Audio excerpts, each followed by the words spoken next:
बिस्मिल्लाहिर्रहमानिर्रहीम। बोलते कालम के साथ मैं आमिर रज़ा ख़ान। और एक बड़ी खुशखबरी थी, मैंने कहा आपसे भी वो डिस्कस कर लूँ, क्योंकि पाकिस्तान एक बड़ी कामयाबी के बाद जो कि उसने भारत के ख़िलाफ़ अस्करी मैदानों में हासिल की थी, उसके बाद मुआशी मैदानों में बड़ी इनकलाब लाने जा रहा है और बड़ी कामयाबी हासिल करने जा रहा है। ये मैं नहीं कह रहा हूँ, गैर मुल्की जरीदा है बैरन, जो कि पूरी दुनिया का सर्वे करता है, उसने कहा है कि पिछले चंद सालों से यानी 2-1 साल से पाकिस्तान एक करिश्माती किस्म की मुआशी तब्दील होता जा रहा है। यानी एक करिश्मा है। वो मुल्क जो एक साबिक़ हुकूमत इमरान खान की हुकूमत में, जिसकी इकॉनमी को कहा जा रहा था कि ये जल्द डिफ़ॉल्ट कर जाएगी, उनके अपने वज़ीर ख़जाना कहते थे कि साल, 1.5 साल, 2 साल में ये डिफ़ॉल्ट कर जाएगी, कोई इसको कर्ज देने वाला नहीं होगा और कोई इस पर सरमायाकारी करने वाला नहीं होगा। लेकिन जब अल्लाह की राह में निकला जाए, जब जहाद फ़ी सबीलिल्लाह किया जाए, जब लोगों का ईमान पुख्ता हो, तो अल्लाह ताला भी मदद फरमाता है। बैरन की रिपोर्ट इस बात का बैन सबूत है कि पाकिस्तान की इकॉनमी जो है अब महफूज हाथों में है।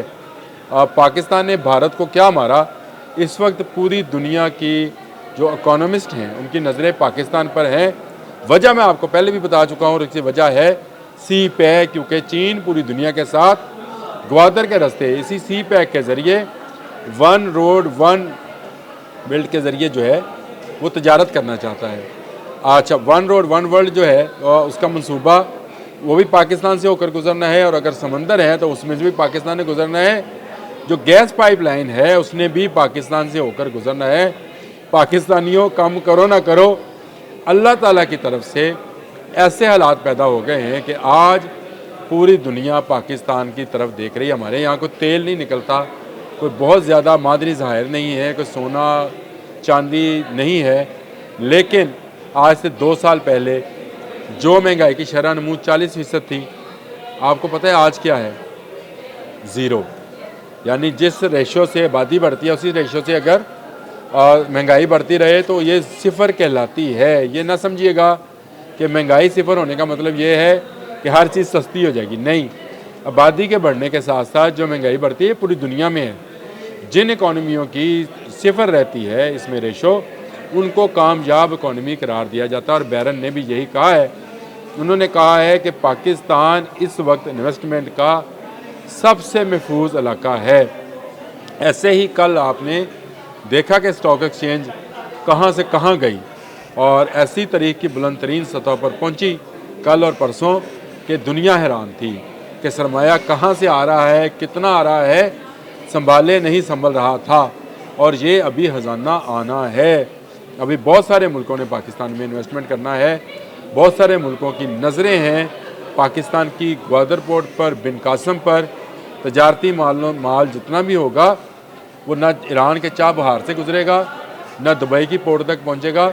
वो चाइना का माल पाकिस्तान के रास्ते पूरी दुनिया में सप्लाई किया जाएगा, यूरोप जाएगा, और उससे पाकिस्तान की इकॉनमी और पाकिस्तान का जो ग्रोथ लेवल है वो कितना बढ़ेगा। तो अगर ये बढ़ेगा तो पाकिस्तान का लाजमी बात है कि जो हमारा आपका हमारी जेबों का इंडेक्स है उसमें भी इजाफा होगा, यानी हमारी भी आमदन में इजाफा होगा। और आमदन में इजाफा होगा तो जो महंगाई हमें इस वक्त इस तरह से नज़र आती है कि यार 1 साल हो गया करेले उसी रेट पे हैं, प्याज उसी रेट पे है, प्याज तो खैर बहुत सस्ता हो गया, चावल गंदम है, वो हमें फिर कम नज़र आना शुरू हो गया जिस तरह से हम यूरोपीय ममालिक को देखते हैं। तो आपका मुल्क इस जंग के जीतने के बाद उस पर जन्नत के दरवाज़े खुल गए हैं। अगर मैं आपसे ये कहूँ कि अगर इकोनॉमिस्ट की या इसको कैपिटलिज़म की कोई जन्नत है तो उसका दरवाज़ा पाकिस्तान की तरफ खुल गया है।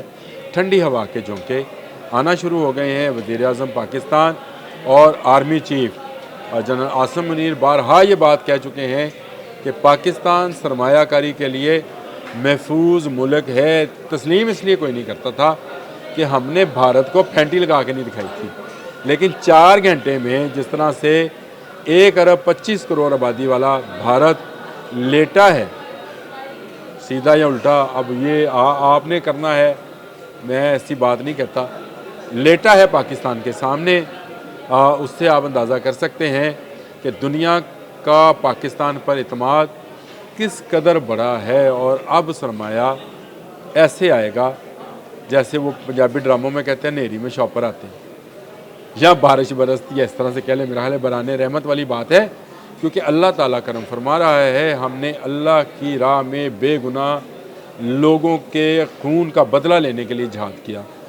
اللہ اکبر، نعرے تکبیر کے نعرے آپ نے بھی سنے، میزائل چلتے ہوئے لوگوں کو ڈرون گراتے ہوئے دکھایا۔ میں آپ کو بتاؤں، اگر کہیں یہ کہا جاتا ہے کہ ابابیلیں جو ہیں وہ ہاتھیوں کو بھس بنایا تھا، قرآن پاک میں ہے، تو سورہ فیل میں، تو آپ یہ دیکھ لیں اللہ نے وہی نظارہ کچھ بدلے ہوئے حالات میں ہمیں دکھایا کہ عام دیہاتی بندوق سے فائر کرتے ہیں اور دنیا کا جدید ترین ڈرون قدموں میں آ گرتا ہے، بھاگ جاتا ہے، دنیا کے جدید ترین جہاز آتے ہیں اور یہاں مارے جاتے ہیں۔ بھارت کے برہموس میزائل جو کہ ایٹمی میزائل ہیں اور ان کی سپیڈ جو ہے وہ سپر سونک ہائپر سونک ہے، یعنی وہ نظر بھی نہیں آتی، اتنی تیزی سے گھومتے ہوئے آتے ہیں، ان کو اگر اس کی راہ بدل جاتی ہے اور وہ افغانستان کے پہاڑوں میں جا گرتا ہے تو اس کا مطلب ہے کہ اللہ تعالیٰ اس مملکت عظیم سے ابھی اور بہت بڑا کام لینے والا ہے،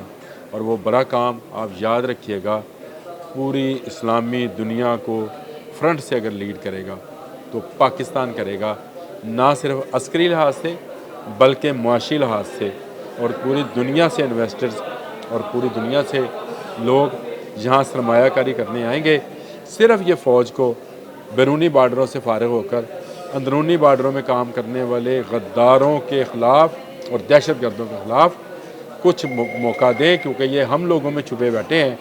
ان چھپے ہوئے لوگوں کو، سمپولیوں کو، سانپوں کو نکال کر ان کا سر جس دن ہم نے کچل دیا، اس دن کے بعد یاد رکھیے گا کہ پاکستان کی ترقی کو، پاکستان کی معیشت کو کوئی پیچھے نہیں لے جا پائے گا۔ حکومت کسی کی بھی ہو، جنرل کوئی بھی ہو، پاکستان ترقی کرتا رہے گا، لیکن اس حکومت کا یہ کریڈٹ ہے کہ اس نے ڈیفالٹ ہونے سے بچایا، اور اس فوج کا یہ کریڈٹ ہے کہ اس نے اس ملک کو فتح ہونے سے بچایا، جو کہ بھارت کے، اسرائیل کے، امریکہ کے عزائم تھے، ان کو خاک میں ملایا۔ اب تک کے لیے اتنا ہی، اللہ حافظ۔